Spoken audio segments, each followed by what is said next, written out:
Welcome to the Shreveport Connection with Tommy. This video was on Monday Night Raw and Superstars and the prior dark match. But first, as usual, your WWE news for this weekend. Okay, WWE Hall of Famer Stone Cold will be the host of the new reality competition series called Redneck Island. The series will feature 12 Americans from the South, move them to a tropical location, and they will compete for $100,000. This 10-episode series has been picked up by CMT. To read the official press release at tvbythenumbers.zaptoit.com. The press release states that Austin has a developmental deal as part of his contract for the company Broken Skull Ranch Productions. The show will be done elimination style. Other news, WWE is asking fans to vote on the tag team name for R-Truth and Kofi Kingston. That is on the WWE website, and the options are in this list of 5. R-Truth, Kaboom, R-Boom, Truth in Paradise, or Air Jimmy. Unfortunately, you can't vote for R-Truth and Kofi Kingston. My guess is the Air Jimmy name will win the vote, because there's not much other than those names. Catch your vote at www.com inside polls/Kofi-Truth-Team-Name. Just search for it on www.com on their website. Dustin Runnels, a.k.a. Golddust, has parted ways with WWE as he has been released, according to Dave Scherer of PWInsider.com. He had been working for the company as a producer behind the scenes. There were rumblings regarding his being out of the company last week, and now the news has been confirmed. At one point, he was the producer in charge of the Divas division, and I assume he was still in that role prior to his firing. The original source for this news came, like I was just saying, from Dave Scherer of PWInsider.com. Other news, WWE legend, The Ultimate Warrior, announced that he is recovering from an April 2nd surgery to repair a torn bicep. He also stated that he will be hosting a Warrior Speaks event on June the 2nd in New Jersey. You can view the Warrior discussing the surgery at youtube.com/Mr. Ultimate Warrior. That's his YouTube official account. Warrior is taking part in an autograph signing on June the 2nd at the Legends of the Ring convention in New Jersey, and a question and answer session is listed for later that night. He noted that the admission fee for Warrior Speaks will be $50. That's more than some indie feds wrestling tickets to see a whole show. And to qualify for this, you must be 16 years or older to attend. Warrior also stated that he will be filming on June the 3rd for some type of reality show project, but he didn't share very many details on that. Husky Harris, like I said, was touring with the Raw brand Super Show on the weekend, over the weekend. And if you didn't know his real name, a.k.a. Wyndham Rotunda, well, he was a developmental wrestler who worked this weekend's Raw live events. He was wrestling under the name of Bray Wyatt. Thanks to Matthew Baldwin of .net Reader, ProWrestling.net, attended Saturday's show and posted the following details. And there's also a video where you can see what he was actually wearing or something, that he was cutting a promo in FCW, and this is his new character for him coming up. He was wearing white boots, it's cowboy boots, a Hawaiian shirt, and some type of fedora. He cut a promo before the match telling us all he was a Southern gentleman, and he came out to an STP-like song. Harris had been playing the character for a couple months in Florida Championship Wrestling. He's been paired with fellow NXT alumni Eli Cottonwood, on the FCW shows in the past. You can check out a promo for Harris as Bray Wyatt character at youtube.com, Mr. Big Boss 85552 for his promo. Speaking of him, Bray Wyatt, he was your dark match prior to Raw taping, and he defeated Alex Riley. Wyatt cut a heelish promo introducing himself in a southern drawl on the way to the ring. Big pop for Riley as first babyface comes out. Riley with some early offense, then Wyatt in control and talk trash with some strange mannerisms. And Wyatt won after a 5-minute match. Unknown how the details with his finisher and what have you. And now for your spoilers for Superstars. Scott Stanford and Josh Matthews were out to commentate. Match number 1, Hunico defeated Tyson Kidd. Hunico and Camacho out on a lowrider bike. Hunico cut a promo in English and Spanish. Kidd was out next, USA chant, even though Kidd is actually from Canada. Hunico with early advantage after Camacho distraction. Kidd countered with some offense, and both men went down. Kidd landed some kicks with a springboard elbow, goes for the dungeon lock, but Hunico blocked it. Kidd tossed Hunico outside and then hits the suicide dive on Camacho. Both guys in at 9. Hunico goes for a swanton, but Kidd gets his knees up. Kidd puts on the sharpshooter, but Hunico reaches for the ropes. Kidd on the apron. Hunico brings him in with a fallaway slam for the pin. Pretty decent match from the reporter. Match number 2, U.S. champions Santino Marella and Zack Ryder defeated Kurt Hawkins and Tyler Reks. Wow. So much for their firing from so-called NXT WWE. Santino and Ryder were out separately to allow pop. I thought Hawkins and Rex were supposed to be fired. Santino oversells the atomic drop from Rex and tags in Ryder. Woo, woo, woo, chance. Now Hawkins in against Ryder. Hawkins with a slap. Ryder gets fired up. Some guys start an Eve chant. Ryder hits a move on Hawkins and Rex on the outside. Santino goes up top rope, decides it's too high, and decides not to do it. Heels work over Santino here, and Santino chants. Hot tag to Ryder, broski boot to Rex, attempted rough Ryder, but Rex blocks. Hawkins interferes, we get Zack Ryder chants. Sees a lot of hot tags, but no! Kick from Hawkins, slam from Rex, Cobra chant. Finally a hot tag. Vintage Santino, Rex is knocked into the turnbuckle, Cobra pin. Match was over. And that concludes your Superstars, and now for Raw. Live from Greensboro, North Carolina on the USA Network tonight. Show opens with a video package letting everybody know about John Laurinaitis' attacking assault on John Cena with deadly weapons and what have you. I think he should have been arrested for those attacks. And with the help from Lord Tensai and Sakamoto last week, Justin Roberts introduces John Laurinaitis, a.k.a. Laryngitis. As Big Johnny headed to the ring, Michael Cole and Jerry Lawler introduced the show from ringside. Laurinaitis introduced himself and his titles, whatever titles that he has. He said he won't let anyone, including John Cena, question his authority. Laurinaitis said he will continue where Brock Lesnar stopped with Cena. He said he will show everyone how skillful and dangerous he can be. He said he won't apologize to Cena for striking his injured arm. He said he wasn't reprimanded by the WWE Board of Directors because they understand he's tough, but fair.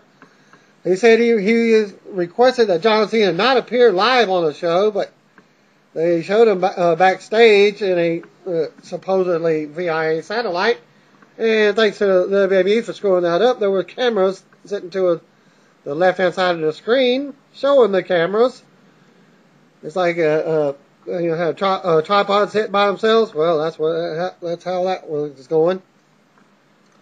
The clicking sound was made up of remote controls used by women and children across the country. Johnny said he wanted Cena to have a physical therapy on his arm, so he has no excuses. He said Cena will appear live by satellite in the interview by Michael Cole. He said Cena will apologize for making fun of his voice. He said there will be severe consequences if anyone mocks his voice, which many people have did during the show. Well, said his voice wasn't always like that. He said he was injured during a match with Steve Dr. Death Williams, who is from Shreveport, Bossier area, or should I say was from Shreveport before he passed away. But that didn't stop him from becoming the biggest superstar in Japanese wrestling history, which I have never seen his name in the limelights of any Japanese company. Though I've seen a couple of his matches, decent, nothing more over than that. He showed videos. You should say I was the Hulk. He was saying that he was the Hulk Hogan of Japan. He said he was a Stone Cold and The Rock all rolled into one. He said he turned down WWE when they approached him with a lucrative offer. Whatever. But for one night only at Over the Limit, bigger than The Rock versus Cena, bigger than Brock versus Cena, you will see for one night only Big Johnny Laurinaitis versus John Cena. Well, CM Punk's music interrupts him and as he's headed to the ring. He was able to remove the cilantro from his teeth. Punk said he was there to help Laurinaitis by telling him what the people want. He said that if people don't want to see him, the fans cheered. He mocked Laurinaitis' revisionist history regarding Japan. Punk said Laurinaitis placed all of his chips on Lesnar and then Cena beat him, so he got embarrassed. Punk then said the reason Laurinaitis had to compete in Japan is because there wasn't a person who would pay to see a rotten ass wrestle. Punk said Laurinaitis is a joke. Laurinaitis told him to be careful. Punk said that when he beats Daniel Bryan at the pay-per-view, he's going to watch John Cena beat Big Johnny. Laurinaitis asked if he was finished. Punk called Laurinaitis stupid, ugly, said he had no friends, and called him a gigantic toolbox, just like many times before. Okay, Laurinaitis said that he would pummel Punk down to the ground if he wasn't training for his match with Cena. He said that Punk will instead face someone who knows the word respect. He announced that Punk would be taught a lesson when he faces Lord Tensai. Punk then kept a serious face. He said he had a feeling that he would say that. He said he looks forward to the challenge almost as much as he looks forward to watching Cena twist Laurinaitis into a pretzel and forcing him to tap out. A shot aired of Big Show walking backstage before they go to commercial. Cole said Show would get his rematch with Cody Rhodes after the break.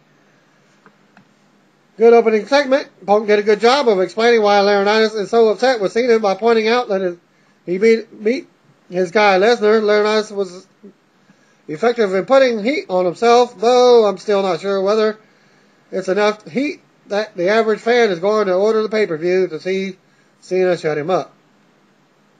Backstage, Laurinaitis was texting when he bumped into Big Show. Laurinaitis yelled at him and asked if he was stupid. Big Show mocked Laurinaitis' voice. They went their separate ways, and Eve was shown watching the exchange. Match number 1, Cody Rhodes versus Big Show for the Intercontinental title. I myself had some guests over, so I was talking to my guests as they were over, so I missed the first match or 2 or 3 or 4 or whatever how long it went to the first hour, and it caught the ending of it. So I'm going by the report alone, and I'll watch it whenever I get a chance and give y'all my feelings on it on tomorrow night's SmackDown as well.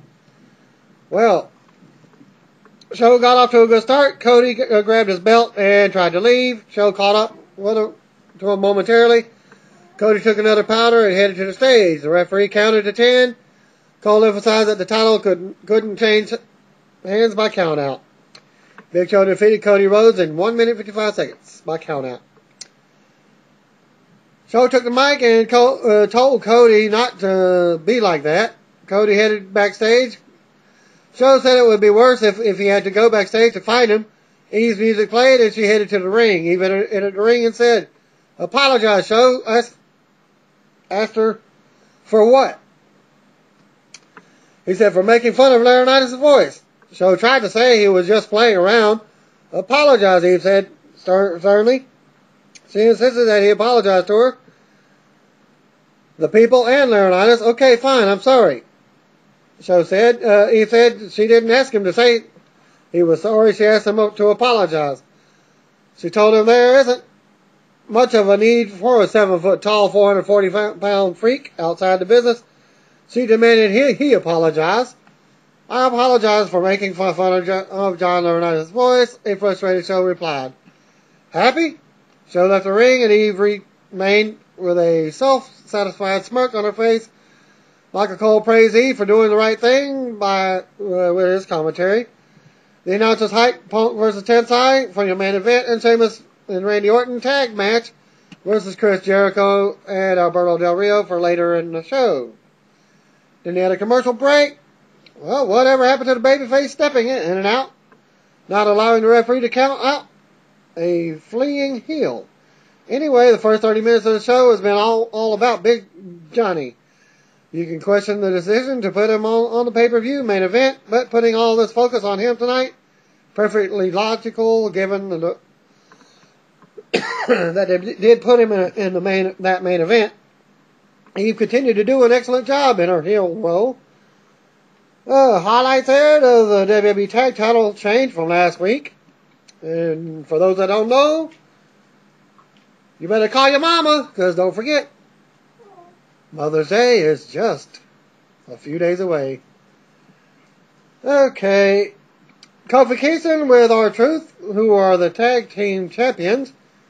Well, Kofi was in a match versus Dolph Ziggler with Miss Piggy Guerrero and Jack Swagger. Stars of USA Network's Carmel Law were there at ringside. Abraham Washington was shown watching backstage on a monitor with Primo, Epico, and Rosa. Mason Ryan also entered the picture. Lawler said AEW may be trying to build a stable just as Vicky was trying to do. Michael Cole said Lawler's contract is coming up and he might want to talk with AEW. King said he was more than happy with his deal. Later in the match, and with Vicky distracting the ref, Swagger tripped Kingston as he was trying to jump off the second rope. Ziggler hit his finisher and scored to win. Whole match took 2 minutes 15 seconds. Backstage segment, John Cena prepared for his interview with Michael Cole.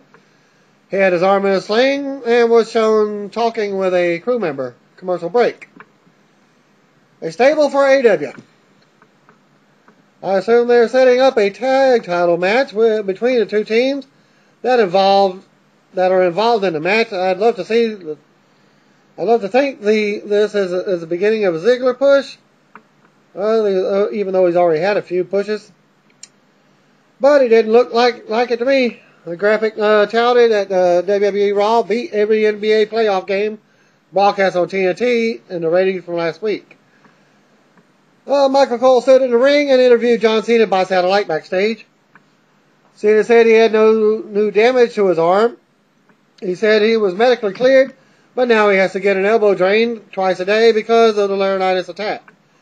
He said a group of doctors advised him against competing for the next few months. That's okay, because I strongly recommend, in my professional opinion, that they have no idea who they are dealing with. As Cena said, Cole asked if he was surprised that Laurinaitis wasn't reprimanded. Cena said they actually contacted him and he told them to forget anger management courses and not to fire him until after Over the Limit. Cole said he's been so impressed by Laurinaitis' work in Japan that he questions whether Cena is actually scared or not. Cena left and then got fired up. He said that in 13 days, he will kick John Laurinaitis' ass. Cena's music played to conclude the interview. And they showed a shot of Kelly and Layla walking backstage with dorky grins on their faces while they stared off in the distance in opposite directions. Keep in mind that the live crowd may be dejected because Cena's interview was conducted via satellite. But the crowd wasn't into the segment anyways. There were some cheers. But it's not like that they were hanging on Cena's every word despite Cena showing good fire. Okay, match number 3. Kelly and Layla versus Natalya and Maxine. That took maybe, a minute. Beth Phoenix was on commentary. As I caught briefly this match, I walked into the room and I blinked my eyes and it's over. Beth Phoenix was on commentary and she's tired of talking about her ankle injury. Highlights of the WWE website interview with Layla were shown. Cole then noted that Layla will defend the title against Beth at the pay-per-view. Beth then questioned what Layla did to even earn a title shot. Cole said Maxine is a regular on WWE NXT. Second later, Layla pinned Maxine after hitting her finisher. Beth stood up and stared at Layla after the match. Kelly and Layla defeated Maxine and Natalya in 1 minute. Millions of casual fans were shocked to learn that NXT is still around. Seriously? WWE never promotes that show on Raw. It will be interesting to see whether Beth is ruled medically unable to perform again, which would open the door for Karma or someone else taking her spot in the match. The announcers hyped Santino Marella's YouTube show, and a clip from that was shown. Ring introductions took place for the tag match, complete with Ricardo Rodriguez introducing Alberto Del Rio. Match number 4, Sheamus and Randy Orton versus Chris Jericho and Alberto Del Rio with Ricardo. Initials RR, I call it Railroad. The faces got the majority of the offense early on. Lawler mocked Cole for asking John Cena whether he's afraid of John Laurinaitis. Jericho ran Sheamus' taped arm into the corner and then threw him through the ropes, into the ring post, and to the floor as the show went to a break. After the break, Jericho was working over Sheamus with a chin lock. Later, Orton checked in and also spent time selling for the heels. Orton made a hot tag to Sheamus at the 12-minute mark. Jericho went for the lion tamer, but Sheamus flipped out of it and hit the Irish curse backbreaker. Sheamus went for the cover, but Del Rio broke it up. Orton hit an RKO on Del Rio. Sheamus went for the bro kick, but Jericho moved and instead nailed Orton, who was right behind him. Jericho hit the code breaker on Sheamus and scored the win. After the match, Sheamus tried to help Orton up and he apologized for kicking him in the face, and he eats the RKO for his trouble. Chris Jericho and Alberto Del Rio defeated Sheamus and Randy Orton in 13 minutes. Announcers then hyped Punk vs. Tensai as the main event and a commercial break. An entertaining match. I really like the finish and the outcome. Lord knows Jericho needed a win and Del Rio needed it heading into the pay-per-view. Any chance they turn the pay-per-view match into a 4-way? Oh, well, I believe they already did because of the fact that it's probably a SmackDown match. Jericho has the pin on the champion, and obviously Orton and Sheamus have the issues now. Cole hyped the first Q&A interview for Brodus Clay in the new WWE magazine. Backstage segment, again, John Laurinaitis told E that Big Show's apology was insincere and hollow. She agreed, and she was going to talk to him. Chris Jericho entered the room and said he deserves a title shot. Alberto Del Rio enters the room and he protests, says he has a title shot. Randy Orton shows up and said he deserves the title match, and Orton attacked the heels. Sheamus showed up and they brawled. The heels fled the room. Sheamus confronted Orton. Sheamus said his kick was accidental. They bickered until some referees entered the room. Laurinaitis announced that the title match for Over Limit will now be a fatal 4-way.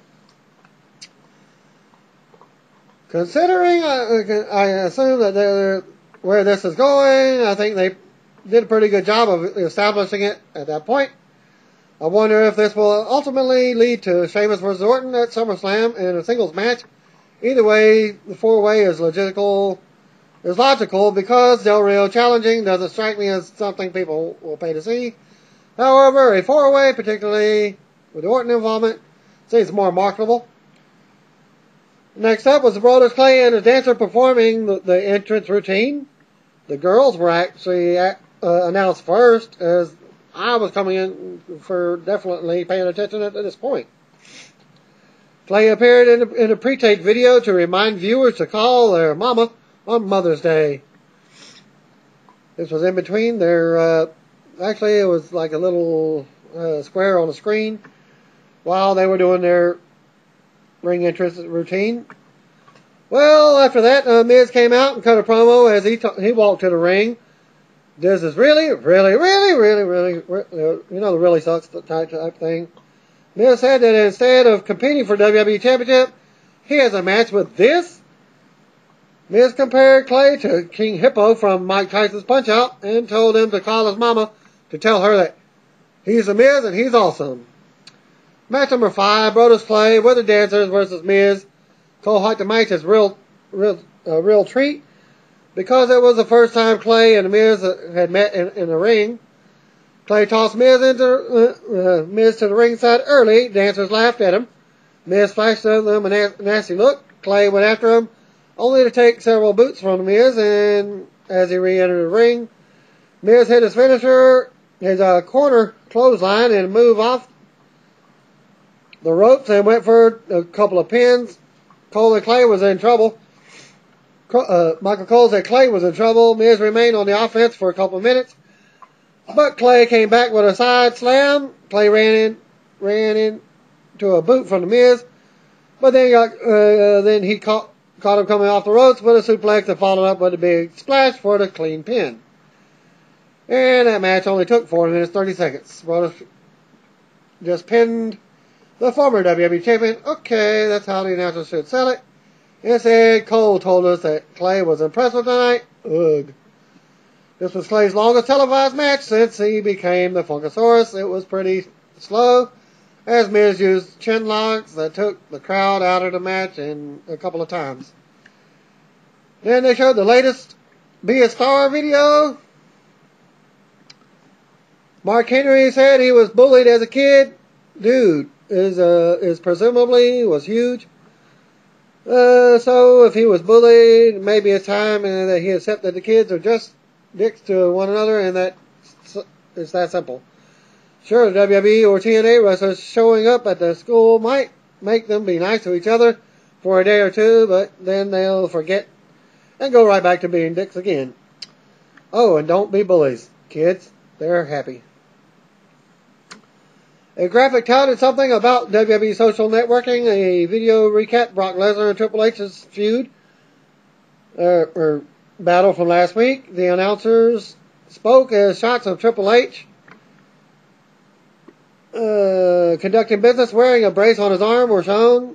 They say Triple H would be on the show next week. They said Brock Lesnar was invited to Raw this week and declined. Then they said Lesnar sent a legal representative to speak instead. Surprise!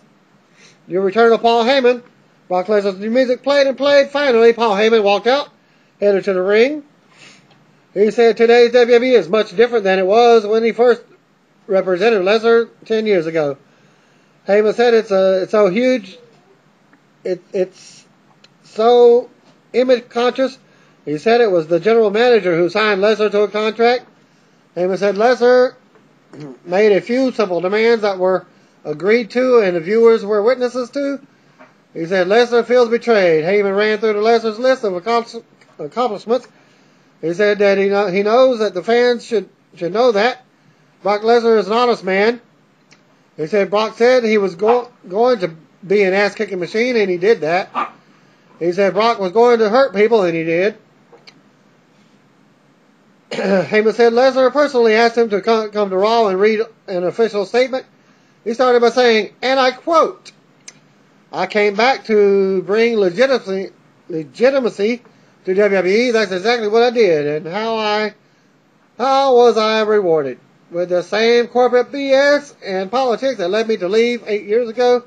And I don't regret what I did to John Cena. I embarrass him. Another guy I embarrassed was Triple H. He's always been jealous of me. Triple H lasted nearly 1 hour in a Hell in a Cell with Undertaker, but he couldn't last 1 minute in a fight with me.